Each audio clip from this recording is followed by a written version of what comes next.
are live, and boy, do I have a great guest for you guys today. He is John. He is the president of the Tesla Owners Club of Silicon Valley. I believe this is the biggest club of, official club of Tesla. They do amazing events. I've actually attended a couple of them. They have one coming up, huge event in August. We're going to talk about it for sure. If you're anywhere near California, you must attend. And I believe they actually allow infidels like us and still join their events, even if you don't have a Tesla. But we'll find out from him directly. Now, John has done something that I can only dream about, which is he interviewed Elon Musk. And I don't mean for like 5 or 10 minutes really quick. I mean, they had a sit-down interview. There were a couple other people who I know, Ryan of Kilowatts and Eli Burton of My Tesla Adventure, another two fine gentlemen. And I want to know, one, how do you get one done? I think there's a cool story there. And I know it will never happen. Even when I fall asleep and dream of this, I still get denied my request for the interview with Elon Musk. So I know that will never happen, but I want to live vicariously through John, see what happened behind the scenes, because I'm really curious about what happened there. Secondly, I do want to know why never the list of questions I want to ask him ever matches the questions that actually being asked. But whether, in that interview or other interviews, it is a mystery to me. But at the same time, I also want to talk to John about just kind of a state of Tesla community, because it has definitely evolved since I was a fan and since I was organizing events from 2012 and 2013 when I got my very first Tesla. So we're gonna do all of that. He is awaiting in our green room, which is actually a virtual green room, and it's not as green as mine right here, but he's patiently waiting there. I'll bring him in a second. We're gonna start very soon.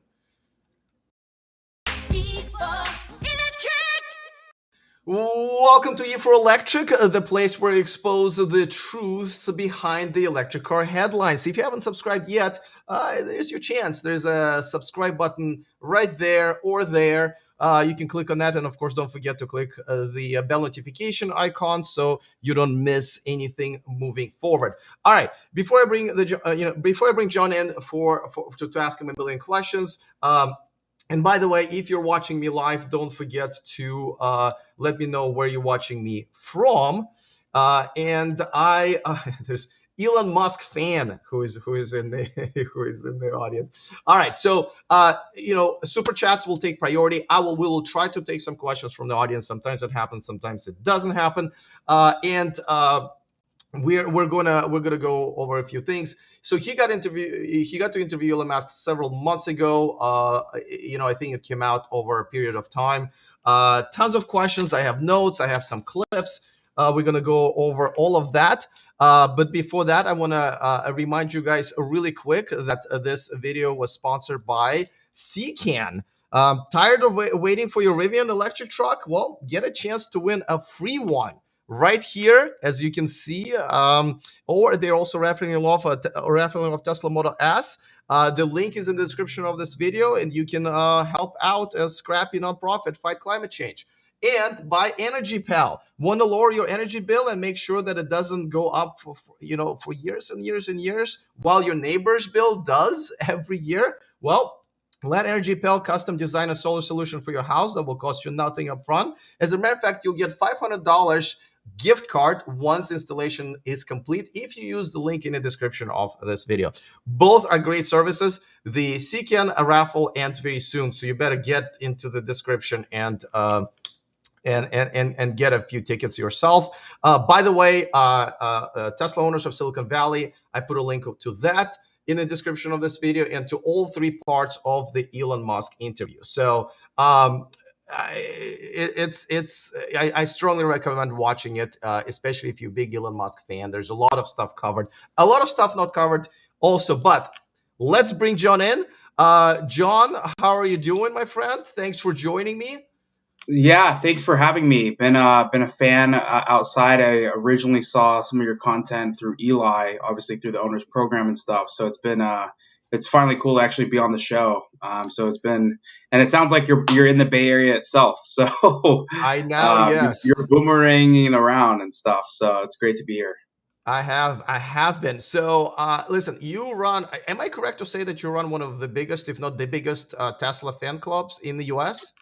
Yeah, so we're an official partner to Tesla. So we're not just, I guess a fan club per se, but we are the largest club in North America.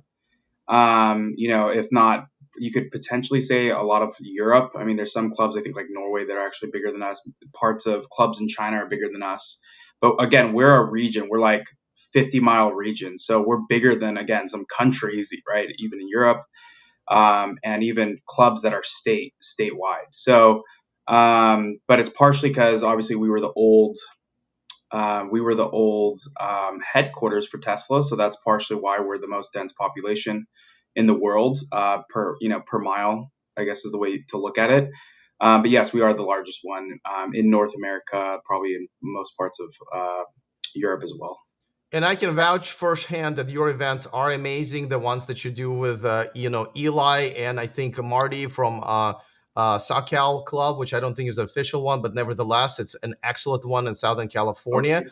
Um, and I know you have one coming up. We'll talk about it in a few. But let's get to what I really wanted to talk to you about, the interview with Elon. First, let's just talk about how this even kind of came about. Like, how do you get an interview with? I never can even get like close to his people, much less to himself. I only met him a couple of times, and it was a chaos. Walk us through, how does one score an interview with one of the most, in demand human beings on Earth and Mars, really? Yeah. So, I mean, I think you're going to get into this a little bit, but it's partially, I think the backstory really is like there's just been kind of a relationship that I've had with him over literally the past 4 or 5 years. So it's not like I'm a random person that's popping up in his feed asking for the interview. We have been one of his most vocal supporters, and I know you've been a long-term EV, even Tesla owner. You saw the crazy hell that through really in 2018, 2019, and even before that, right? So it's one of those things where, it's kind of been this relationship really with him. I've exchanged emails with him, over the years. And so this all happened literally on Twitter. Him and I were going back responses, talking about the early days of Tesla, specifically a lot of FUD and maybe fake news. But again, based on his perspective, he just feels like there's a lot of misinformation out there. And so I was going back and forth like, hey, let me just throw out the question. Will you? Can we interview you? Let's get this recorded. Let's get your perspective recorded. And literally, he was like, okay, sure.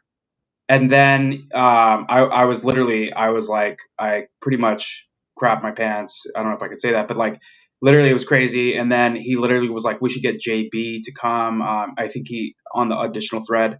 And then actually, yeah, fast forward. So I think it's like a month and 7 days later, the guy, I literally couldn't follow up.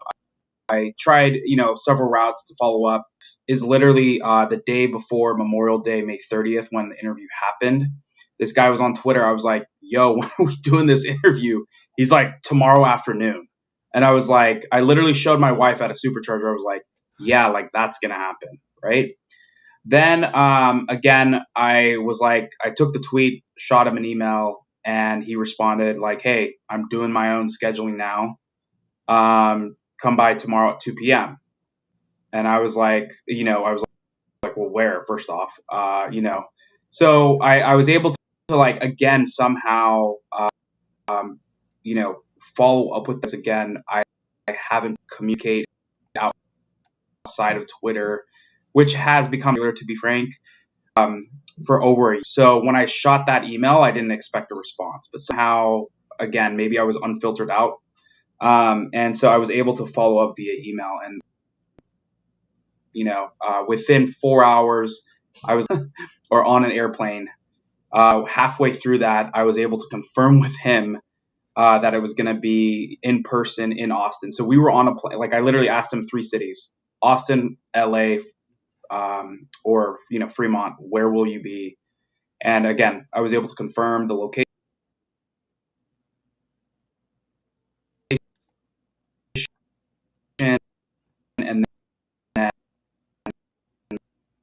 those things where um, we were, and like I said, but we were either going to be, I was expecting a Zoom call. We were either going to be in Austin at a hotel Zooming with him, or we were going to be in person at the factory. So we were banking on a lot happening. And a quick shout out to Ryan from Kilowatts.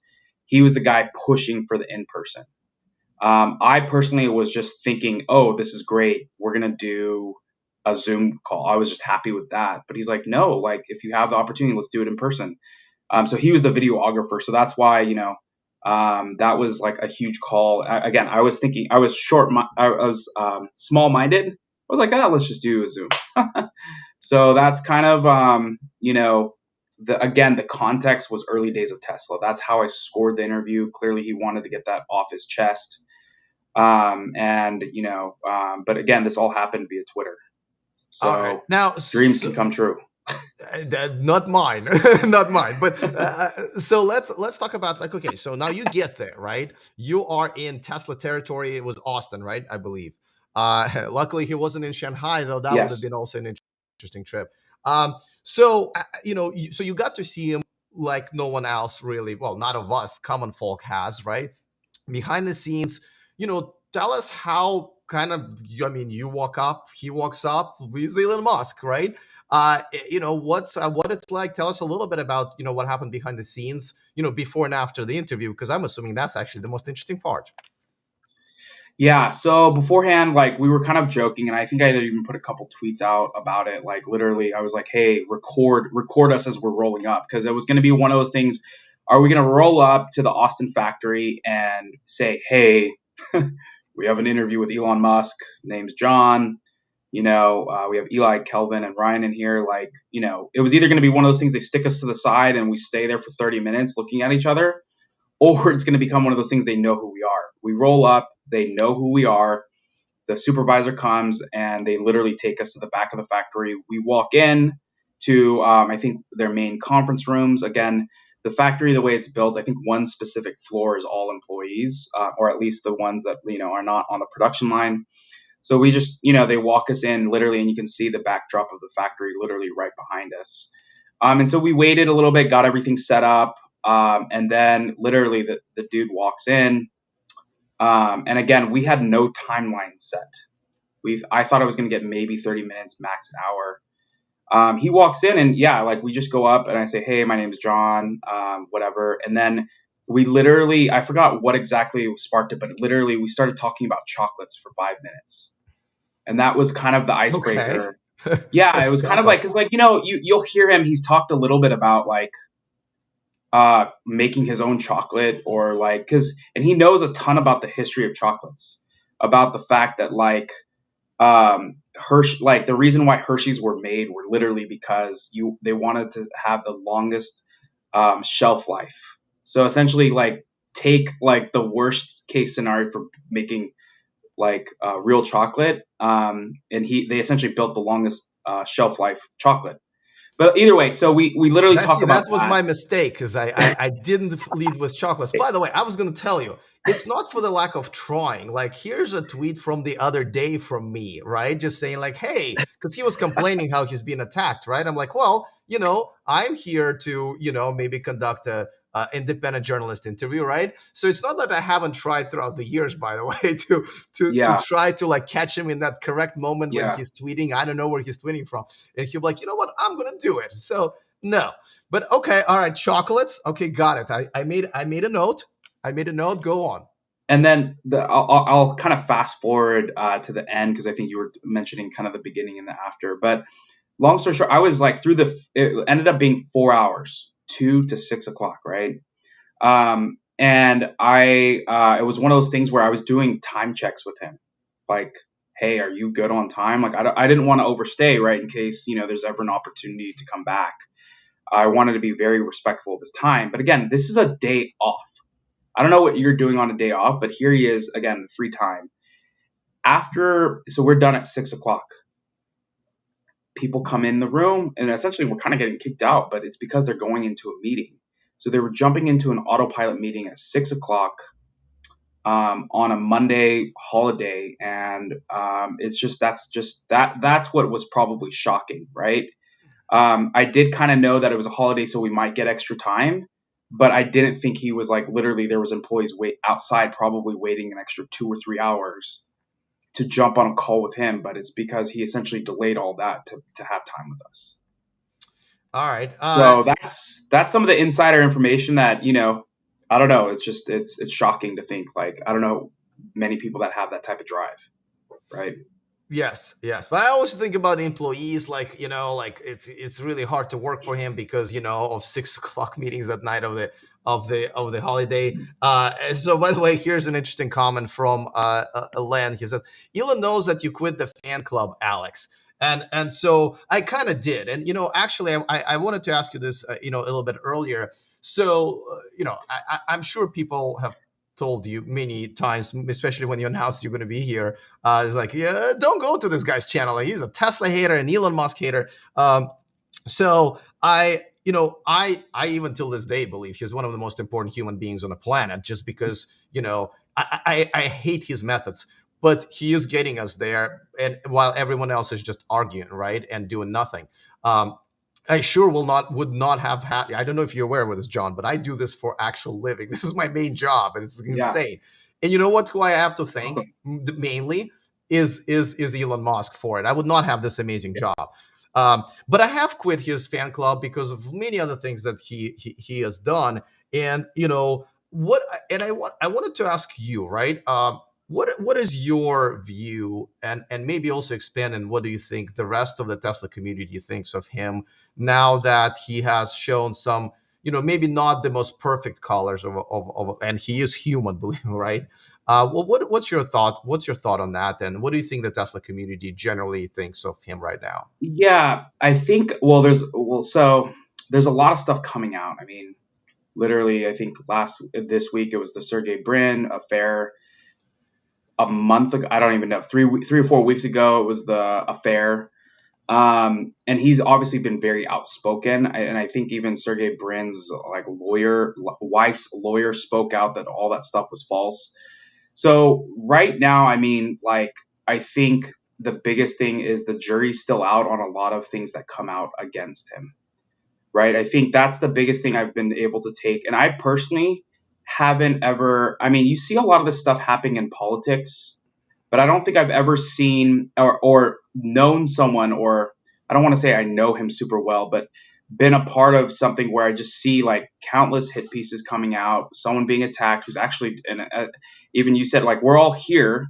I'm starting a club. I mean, yes, it's as a thanks to Elon, right? Like, there's just a lot of stuff that he has done that is disrupting industries, and I think ultimately that's just rubbing a crapload of people the wrong way, and why this stuff is coming out.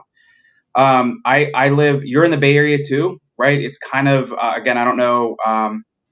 Not necessarily to get in politics. It's kind of one way thinking here in the Bay Area, right? And so he's been recently coming out saying, "Hey, I'm going to vote Republican," and he even responded back to me. I think he's going to, he said he's interested in DeSantis, but there's context there. The political party that he's been supporting all of these years is literally ignoring him at the EV summit. Like, here GM's being propped up as the EV leader when they only produced 26 EVs in that same quarter that they hosted the event. And so it's one of those things where it's shocking, like, just to see, yes, there's going to be a lot of, he's kind of like a free target. I mean, we even talked about advertising, right? Like, imagine, New York Times puts out a shit post on GM, and yet there's an advertisement right next to that about GM. What's going to Well, happen is the VP. Yeah, go ahead. Do you want to say no, something? sorry. And yeah, it's actually one of the things I wanted to bring up, because you guys did talk about the fact that, and by the way, he just complained just the other day that there's a lot of negative attention to him right now. Yep. And actually, that's what I replied to. So I remember you guys talked about how, he thought about maybe, advertising, because, every time it's hard to advertise a brand and then talk poorly Yeah. about it, right? Now, I know a Yeah. little bit about it because I've had some, brands, including Volkswagen and a few others, Xpeng Motors, to advertise with me, and then people think that that makes me actually speak kindly better of them. But no, I don't, and I've lost sponsorships. As you can see, Volkswagen doesn't advertise anymore. They might in the future, but I've been really harsh on them, like lately. And so it is absolutely true that it's hard to be a journalist and have Yeah. brands advertise. And I've been cut off. I've been cut off from Rivian and GM and I think Ford now because of criticizing and I don't mean advertisement. I've been cut off just like they don't want to bring me to media events at all or give me any Yeah. of their vehicles, right? So I know that. However, and this is where I kind of want to hear your opinion about it. The first brand that cut me off when I criticized them was Tesla, actually, when they did have a PR department, right? So I guess, what would you say? Because he did mention that, and he now has no PR department at all. You know, why not? What do you think about that? What do you? I mean, isn't that a little bit of two-edged sword for him to say that while he was doing exactly the same to people who criticize them, and still does? What's your take on that? Yeah, I mean, I think it's been one of those things where even if you kind of look at Elon and kind of his history in some ways, and you kind of see this kind of come up if you think of Elon as a person, right?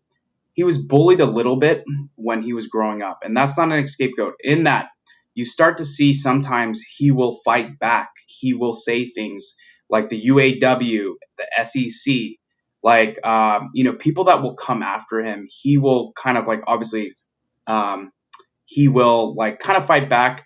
But I do think that some of his biggest critics he has cut off. Yes, I ultimately don't really know why, but I think at the same time he may just be tired of hearing all of the, certain. He may be tired of hearing certain things. Like I know he blocked a reporter, Laura, in the Bay Area. I've met her; she's a cool person. He is a great person, actually, and I think she Yeah, reports. she's a very nice person. But at the end of the day, I think it's just some of the stuff that she's saying is it may not be stuff he wants to hear. So that's kind of been his prerogative. I've seen him do that, obviously with some people. But yeah, I mean, as far as the PR department, I think he's just hyper focused on building great products. And he sees everything as research and development. So if the roles aren't like literally helping, progress that, I think he kind of sees it as more of a cost of good and more of something that's potentially expendable, right? I mean, I bet the finance team at Tesla is very lean. I bet there's everything else, all very lean teams. I mean, you talk to most Tesla employees, they're all super strapped. They're all super busy and working a ton. And so they all, and I think they just had that 10% layoff. I knew, several, the whole data labeling team was fired. I knew a couple of them were actually members, so that was really, really unfortunate. But he sees every person, every role as research and development. And so there's certain roles specifically like PR and marketing. I think he's just, even at this point, like, does he need it? Probably not, because he's just going to tweet. He's literally the best marketing device or PR person. I mean, clearly, like, again, with the whole Sergey thing, he gave it a day or two and then he spoke out about it. So, I mean, I hear you. He is definitely, I give him full props for actually fighting back. I think a lot of people don't fight back at all. And obviously that, but sometimes you fight back and sometimes you don't fight back. Sometimes you go like, you know what? That was my bad. And I guess that's kind of the issue sometimes I have with him. And, I get a lot of hate for it. Like I already get, I mean, if you look at the chat, I'm getting some hate from obviously the hardcore Tesla fans, and I'm gonna absolutely allow it here. But you know, uh, let me play one of the things before I kind of maybe start comparing the list of questions I would have loved to ask him. Let me play a couple of clips that you guys Of course. from the interview, and maybe you can comment on that. So let's hear this one. Is I think about the factory in Austin. How's reception been of Tesla moving into Texas? I mean, it's been good. Um, I mean, the thing about building the factory here, that's I think should be noted is that we built the factory here in less time than it would have taken to get the permits in California. So the typical permitting time for a greenfield in California is 2 years. 2 years, and you're going to get sued by. You're just going to get sued because you're in California. Like, we didn't get any lawsuits here, and we got the factory built in 18 months. It's insane. Yeah. Yeah. Okay, so a question about this one, because I as someone who does business in California, California is awful state to do business. He's absolutely right. I'm all with him for that, and he's right. The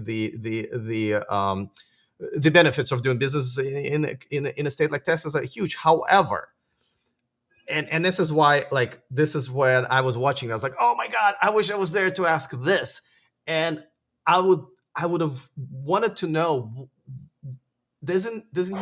Isn't it weird? Isn't it almost a little embarrassing that you brought all this business to the state, right? And yet it's illegal to buy a Tesla in a state where you're making it. What are your thoughts on that? And let me ask you this: why not ask that question? Or maybe was it looks like nobody told you anything, like ask this or don't ask this, right? You guys had a full freedom to ask any questions. Yeah. Yeah, so I think, let me just unpack the hood a little bit as far as like, so my mindset going into this, I didn't expect 4 hours. So and maybe this is where, again, I have a day job, I'm in tech. So I'm not a professional interviewer. I literally do this, run this club, this is kind of more volunteer basis, whatever. But just to unpack that, like I literally, I scored the interview to discuss the early days of Tesla. The first hour and a half were early days of Tesla, and then the remaining like 2.5 hours literally were just anything else. To be frank, like I didn't really have a list of questions prepped after that. And this is where a lot of this conversation is, you could partially, put it on me as far as I didn't think it was going to go that way. But that's where then you start to see Kelvin, Eli, even Ryan, the videographer, asking him questions. And it's partially because, again, when I got through the first hour and a half, I didn't even think that, we would get that far. But again, I scored the interview to discuss the early days. And then from there, it was just free range. And yes, I didn't prep and, be like, hey, let me figure out these hard questions I'm going to ask him. I literally was like, my focus is early days of Tesla. And we even took those questions and I shared them with the other guys to say, hey, what questions do you want? I'm going to ask these. But literally we were free forming at that point. Yeah, and by the way, I just want to be clear. I'm not even putting it on you. I mean, there's three other people in the room. There were many other interviews. There's a third row Tesla who interviewed him. He's been interviewed many times, right? Mm-hmm. So I'm definitely, and I understand that this interview was set up as more of a, fans talking to the person they're a fan of. So but I always, go ahead, man. To answer your question about Texas, I haven't heard your full opinion. I 100%, I guess I could say maybe 100% agree. I obviously haven't heard your full opinion, but yes, it's completely stupid that we literally you move your headquarters to a state where you literally didn't tell them, hey, I'm not going to move here unless you allow me to do sales. That's like, I'm still, asking that question myself. I think in his head and what he shared, at least, and it's not that we weren't thinking, but to answer your question based on what he shared, he said literally, what is the morally right thing for us to do? If we can literally stand up in 2 years, because again, like the way he was saying it, it'll take us getting permits in California, it'll take us 18 months. And, again, so if he can start producing, I'm making this up. Again, the whole mission of Tesla is to accelerate the future for sustainable energy and transportation. And so for him, if he can start producing, again, totally making this up, in 3 years, if he can start producing 100,000 cars, 200,000, 400,000, whatever the numbers are going to be out of Austin, versus in California, if you're going to add more years onto that, I think that's where he was saying, what is the morally right thing to do? And again, for him, the morally right thing to do, he may not have been thinking about all of the pros and cons per se. And again, I'm not defending him, but it's just more of like, yes, going there, that would have been definitely one of the things. If I was negotiating the deal, it's like, all right, I think it's Governor Abbott, bro, like, we got to be able to sell here. Like, I understand you got a big dealership model, big oil heads here. This has got to change. So that's probably like definitely like one critique. But I think, literally living in the area, when did you move to the Bay Area? I know it was pretty recent, but Well, so I moved back to the Bay Area 2 months ago, but I lived here okay. since 1992. Okay. So yeah, exactly. You've been in the Bay Area, but during COVID, they were the only factory that was shut down in the whole nation, car factory that was shut down. Alameda is again more on probably the far. I don't. They're more on the side of like very cautious with the pandemic, a lot of lockdowns, whatever. But they were being the edge case out, and again, out of that whole thing, it's like, why are we getting? So he was starting to make comments about potentially leaving California at that point, and then I think there was an issue with, I think an official or like some governor from San Diego or something like that that he had a pick with. But again, she's probably not the reason why he left. I think there was a lot of greater issues because even now he's like, I love California. It's the best weather. But I just think I think he just kind of, it was for them, at least again, what he shared, it was what was the morally right thing to do to accelerate the future of sustainable energy and transportation. At least again, that's what he said. But yes, the critique of why would you not negotiate the contract? It literally makes no sense. Yeah. So honestly, I'm afraid to go into the can of worms you just opened up. I actually, one of the worst things that I think he said ever, uh, besides accusing a random guy of pedophilia, it was about that 2 years ago when he tweeted saying that the pandemic was going to be over in a month, and we now know that was Fair enough. probably one of the false statements. So I'm not really sure if I want to go there. I mean, okay, let me ask you this. Well, do you agree that maybe that wasn't the best thing for him to say in 2020, that pandemic was going to be over in a month, when now we know? Yeah, yeah. Like I mean, as you'll know with me, right? Like I'm a fan. But he's not perfect. He's gonna do and kind of say things, but even being like, let's say, an investor in Tesla, like I take that with the full package, and I know that. And again, I've been around the bend. You've been around it a lot longer than I have, so you've seen the ebbs and flows of like how he is as a person. So yes, I definitely don't agree with everything he says or does. But you partially, if you've been around the bend, you know that partially comes with it. And hey, so for some people that doesn't work for them, they don't want to put their money in Tesla. That's fine. That's up to you, right? But for me, I know what they're doing. I know what the product roadmap is going to look like over the next 5 years. They're easily going to be able to grow at 50%. They are the single source at reason why we are accelerating and why all these automotive companies are making these adjustments. I mean, Ford became two companies. Um, Porsche came out with the Taycan. You have Lucid and Rivian, who are also coming out as well. But they are the single reason why we are accelerating into an EV future, right? They're the stakeholder that really, I think, broke the cherry, broke the back to make that happen. Oh yeah, I believe that without Tesla, there would be no electric cars at all. As a matter of fact, the Nissan Leaf and the BMW i3 and Chevy Bolt, or EV1, dare I say, all of those electric cars that were around in early days, I think they were actually making case against electric cars until Tesla showed up and say, no, they don't need to look this fugly. Yes, they can go much further. Yes, they can be much more powerful. So I think it's actually, I credit him single-handedly Yep, for turning everything around. And totally. I think he will also do it with, obviously space exploration and artificial intelligence and so forth. Like I said, I love what he does. I just don't like the way he does it, which, brings Fair me enough.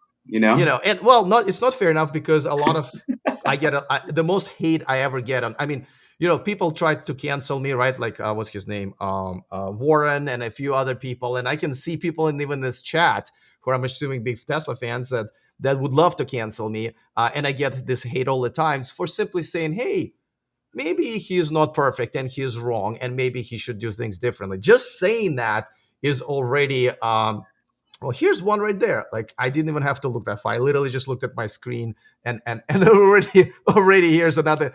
Another Alex that tells me that I'm a hater. So now, here's where I kind of got sour on him a little bit, and or maybe even a lot over time, is because, and I would like to know your opinion. And there's a clip I wanted to play.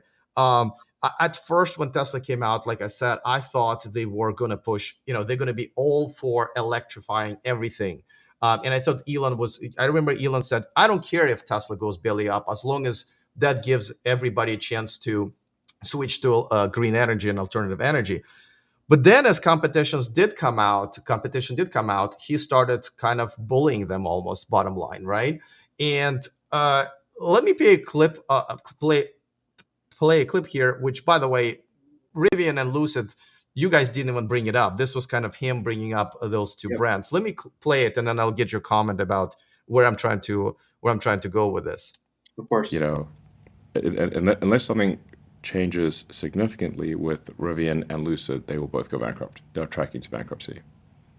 They may not say like that is currently like if this were an airplane, they're going like that.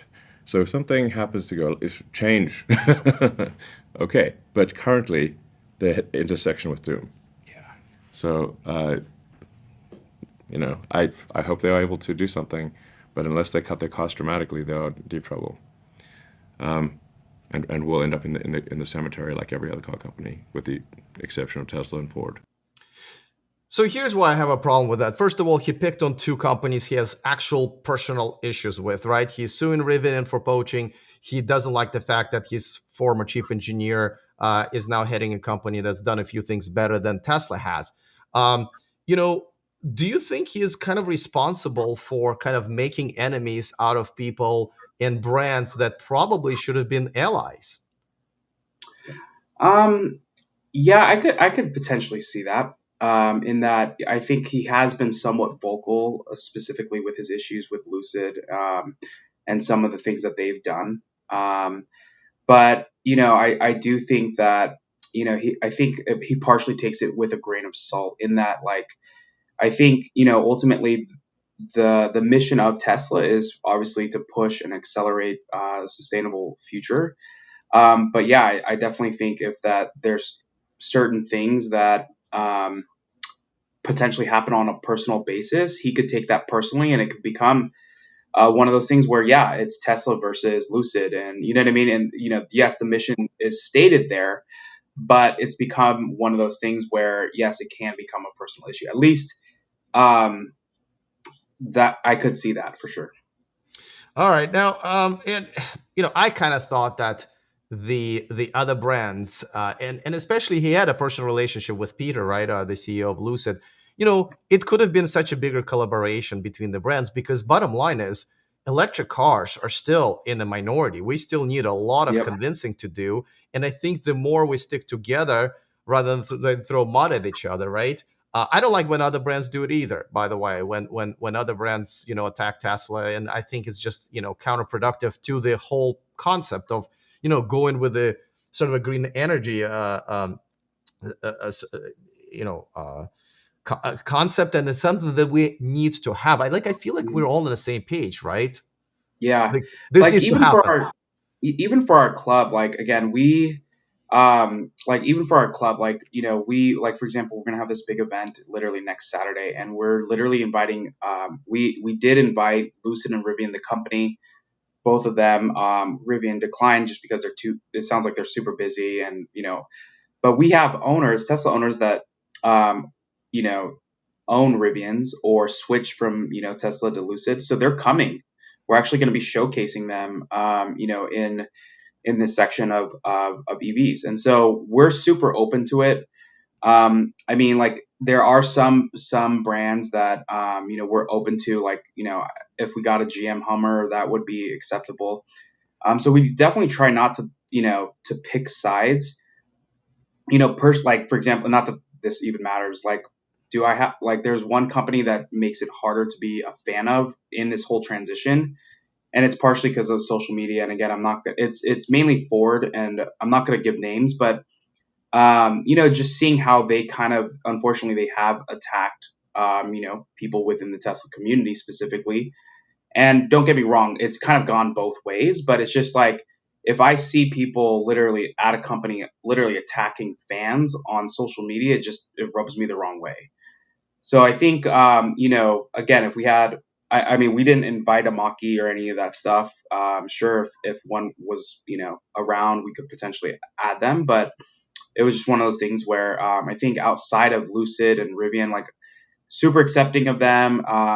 Same thing with VW, GM.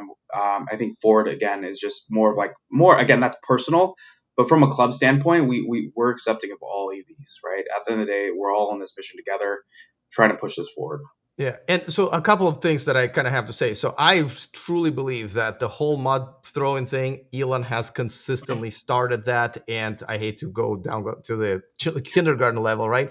He does it all the time. He throws mud at the competition, at people personally. I think my favorite, and I mean this thing that I really hated, is that when he called the guy a pedo, who was actually a hero saving kids in Thailand. I think this is something that I feel like Elon and I think it's just generally even Tesla community can't really complain. It's kind of like, remember how you said that you like that he and I like that he stand up for himself. I think that goes for everybody. If Tesla, Elon Musk, or Tesla community has a lot of voices that attack others all the time. Yep. Third row Tesla got literally canceled by electric because of that, right? And Warren and a few others have gone very beyond even like acceptable means. So I Yep. think it's only fair if the mud throws the other to the other side. Though I also would encourage you, and I think you've done that, and if maybe encourage a lot of people in this chat that maybe a little bit too much on one side or the other, is to distinguish between the brands and the people who like them, right? Mm. For example, I love my ID4, love the car. Absolutely hate what Volkswagen has just done. I mean, I just made a video how they have just made such a big step forward, and I hope they get punished for it, by the way, right? I've done a video about their software issues that have still not been resolved, and I've done a video about how I really don't like what they did with the ID Buzz. But I love my car. I may not love the brand, but I absolutely love every single person who drives an electric car because they are on our side. Do you think there might be some room for improvement in the Tesla community to maybe not be tolerant of other brands, but be tolerant of other owners of other electric cars? Yeah. I think there's two types of fans, right? Like, I mean, you're one of the OG guys. Excuse me. There's two type of fans now, right? There's literally the fans that have been around a minute, and those are probably less and less now. And there's the new type of fans that are coming in, and this is the majority. They're probably buying a Tesla because they think it's the best product out there. They want to drive it. It's got the best charging network. Again, software updates, all that stuff, right? But are they buying it because they want to see the sustainable future? Are they buying it because of the mission? There's a huge distinguishment. I mean, I know we have members. Literally, we have a whole actual modded crew of Tesla owners of Silicon Valley. They literally just bought the car because it was the best car, and they want to modify it. But do they still drive ICE cars? Are they still ICE heads? Sure. So I think it's just one of those things where there's several the makeup of and I think this is again maybe where you want to go, but like the community is vastly changing, right? It's becoming more of a normal brand, even though sure the EV space is very small still, but the average Joe, I don't know if that's the right way to say it, because again it's very small, but more and more people that aren't all about nature and environment are getting into Tesla now, right? Or becoming Elon Musk fans. So I think it's just one of those things. Sure, there's always room for improvement, but at the same time, like as this brand grows, 2 years from now, this community is going to probably look a lot different than it is today. I've even noticed it again. I know a lot of the OG Tesla community members on Twitter. Thankfully, I know them, but there's been a lot of new people coming in, and sure, I know some of them, but I don't know them as much as the other ones. And again, yes, there's been probably a lot more canceling, a lot more throwing stones at each other, but it's just one of those things where that's going to continue to keep happening. And so, like, even as a club, I try to operate in a way where we're more neutral. I think even in the early days when I started the club, I tried to pick sides and stand up for people, but I've matured a lot in that regard, and so it's just one of those things where, hopefully everyone, if they're true to the Tesla mission, they're going to hope for all the competitors and everyone to do well. But at the end of the day, not everyone's buying a Tesla because of the mission, right? I mean, it's an expensive car as well, right? It's it's a luxury vehicle. So, people are going to buy it because they think it's the best car. Yeah, go ahead. Let me ask you this. I thought part of the mission is to convince people that they need to buy the electric cars, not just because they're electric, but just because they're better. And I think we've kind of almost there with that part. So I actually don't have a problem with people buying a Tesla just because it's just an amazing car, rather Yep. than because And by the way, it's ironic as we're talking about how we should be friendlier to each other and not cancel each other and not be, you know, a lot of comments are exactly, unfortunately, that way. Like, for example, like, why would anybody buy a Volkswagen? You know, well, there are reasons. It's like a guy who is with a tall, he's got a tall, white blonde with big boobs, and he's like, why would anybody date a black girl, right? It's like, we have reasons, right? Trust me, I can Mhm. do an hour of why would I buy a Volkswagen over Tesla, but that's me. If you love Mhm. Tesla over Volkswagen, by all means, but it's not even, this guy wasn't even curious about like one thing that somebody would want about something that this guy did not choose. And for example, here's another one. It says, Mr. C says Warren is a scam, lol. Now, believe me, my relationship with Warren started with Warren calling me an idiot and a shill for Chinese automakers. Don't get me wrong, I'm not the biggest fan of him, but I also don't like this, right? This is essentially a call to cancel him. And I think yeah, like, I think everybody should coexist. They might be a little bit nicer than Warren. They should be nicer than Warren, but we're always taking this 100% side and 100%. Yeah, no, Warren is not a scam. It's his real opinion, and he's a fan of Tesla, and he's obviously an investor who wants to protect his investment, but he's not a scam. It's just, I just disagree with his opinion. Why Mhm. can't we just say that? It's very unfortunate. Yeah, I think, you I know. mean, it's one of those things. Like, again, I've learned a lot, right? Over even the 4 years of like running this club. It's similar with Laura, who's the reporter, I think, for CNBC. Again, a lot of FUD, a lot of hate. But I see her as a person. I know she has kids. She, like, at the end of the day, these are people, and so unfortunately, we are in this cancel culture where people will do whatever they can to essentially do their best to remove people. And so, I think it's just one of those things where we need to start seeing people as people, right?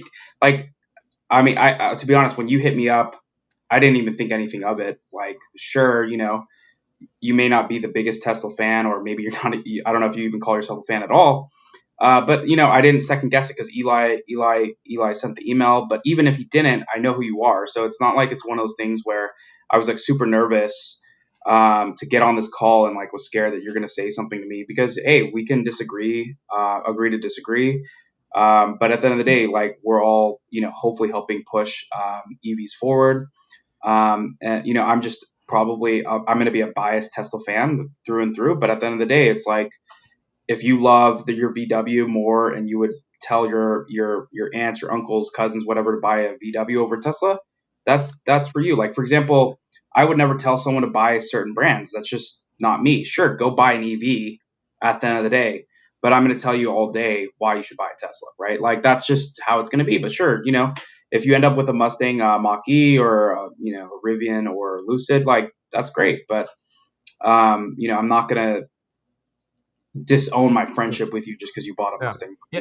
So to answer your question, I am a huge Tesla fan, but I think people misunderstand what kind of fan I am. I'm a fan of Tesla owners. For example, I just put out a video about how, Tesla is essentially just about to screw, all of the Tesla users by allowing people like me to supercharge at their superchargers when Yep. you paid for it, and Yep. there are still lines sometimes.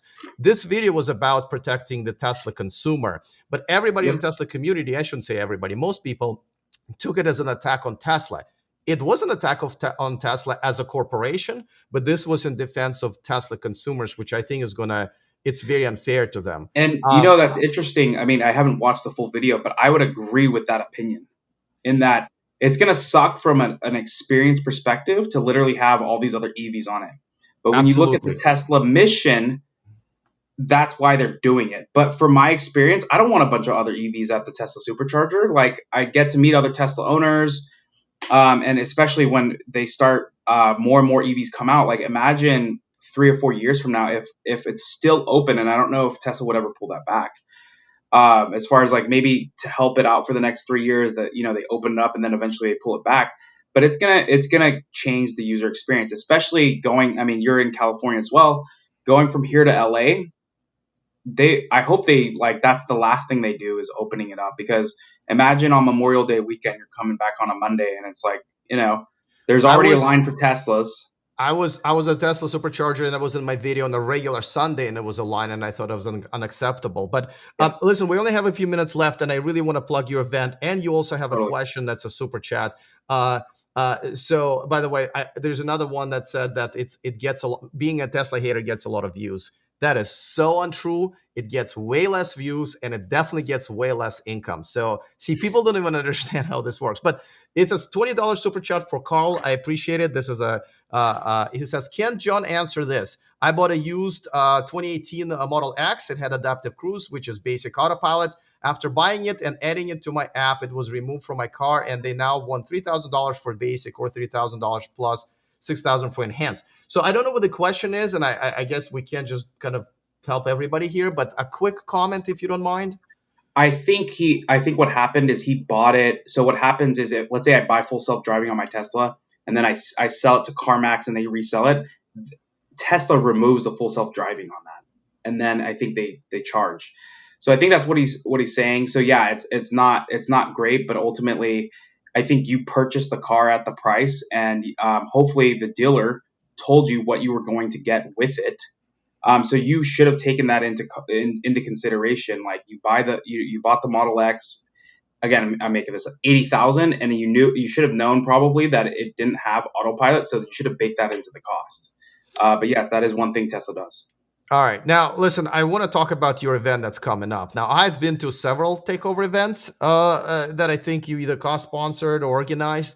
I have to tell you, they are excellent, and this one is going to be amazing. There's Andy Slide and Sandy Munro and a few other big names that are actually going to be there. I know there's a rumor that Elon might show up. Even though I'm going to be showing the footage, obviously, of the previous events, please tell us, and I know there are still spots available. I actually would like to come myself. Tell us about the event. And by the way, thank you so much for being here. You did not have Yeah. to do this interview. I told you up front that I'm going to ask you questions that maybe not the best and nicest. We weren't going to have a hand holding ceremony here. So I appreciate you being this. And if anything, I got to tell you, if you can get here and answer questions, that are maybe not the friendliest to you and the Tesla community, I think the richest man on earth can probably do the same. But that's just a guess. Comment on that if you want, but really, I want to hear about the event. Yeah. Well, no. I mean, I think I do think people need to be able to talk to people that have varying opinions. So hopefully you get that interview. I'm rooting for you. Hopefully you can. But yeah, so August 6th, 2022, literally next Saturday, we are having the largest community event run by the community. So for the community, by the community, we've already sold over 1,400 paid adult tickets. So when you factor in families, we'll probably get up to 2,000 people when you include kids. This event is literally going to be. We have over 40 vendors. Unplugged Performance, for example, they're gonna be there. We have Arcimoto, if you're familiar with the FUVs. There's going to be a ton of activities for kids, a ton of food trucks. Arcimoto, again, they're going to have like a whole track just so you can try out their vehicles. We're going to have Super Beast skateboards there. You can ride their skateboards. So if you have a Tesla or a fan, or again, we have Lucids and Rivians coming, or if you're just an EV fan, come out. It's going to be a great event for the family, even to hear some of your favorite YouTubers. Again, there's Sandy Munro, Andy Sly, Ross Gerber. We have Tesla Joy, Tesla Rock. I mean, just a bunch of great speakers. The list is there at teslatakeover.com. But yeah, this was all sparked actually, from Eli and Marty. That this is kind of why we're doing it. Something that started at Fireball, I think about a year and a half ago. So but yeah, come out August 6th. Absolutely, and I put a link to your club, and then there's a link to the event in the description of this video, and all the 3 interviews are there. By the way, Tom Malogny, State of Charge, is also in the room. A little late, Tom, but that's okay. But all right, let's see if we can take really, like, we have about a minute left or so. Let's see if unless there's anything else you want to mention. Okay, so here's one. Your last video with Monroe was about FSD. Why was that your last video with him on your channel? Thanks. Yeah, so Sandy Monroe is no longer on my channel for a really good reason. This is not the time to talk about it. I actually was a guest on another channel, and I explained why, but this is not really the conversation. So, all right. Listen, John, I once again, listen, thank you so much for this. And I really hope we actually can do this more often because, you are really one of the biggest leaders of the Tesla community. And that's what I'm about. I am about the communities and consumers of electric cars. I'm not the Tesla or Rivian or Lucid and Volkswagen guy. I never will be. They're corporations. And I think a lot of times they're what they want is very different from what I want for consumers or what consumers want. But, thank you so much for doing this. I'm actually, let's talk about this, privately. I actually would like to make it to the event. And let's do this again. And thank you so much for doing this. Yeah, we'll hook you up with a press pass, man, so you won't have to pay to get in. So, but Cool. either way, yeah, you send me an email after this, or I'll follow up. But we really appreciate you having I really appreciate you having me on the show. Again, been known of you for years now, so it's really cool to kind of finally make an appearance. Absolutely. Let's do this again. And once again, I hope to see you in about a couple of weeks at the event. Yeah. And I know whether I come or not, it will be an amazing event. People must go there. It's guaranteed to be a really good time. So thanks so much, man. Have a great the rest of your day, and I will hopefully see you next week. All right, sounds good. Thank you, Alex, for having me. Absolutely. All right. Quick thank you to Rob Miller, who just threw $20 at me because he really wants me to get guac in addition to my regular Chipotle order. I really appreciate that. I know there was a lot of questions, and maybe we can carry this over to the next time we do a live stream. And half of them were how awful of a Tesla fan I am, but that's okay. So thanks for watching. Thank you to all of the super chatters. Definitely thank you so much to John for joining me. He did not have to do this. And absolutely, if you're ever near California, try to go there. It will be an absolutely amazing event. And put the link to it in the description of this video. All right, guys, looking forward to all of your comments. Other than that, see you next time. And remember to stay charged.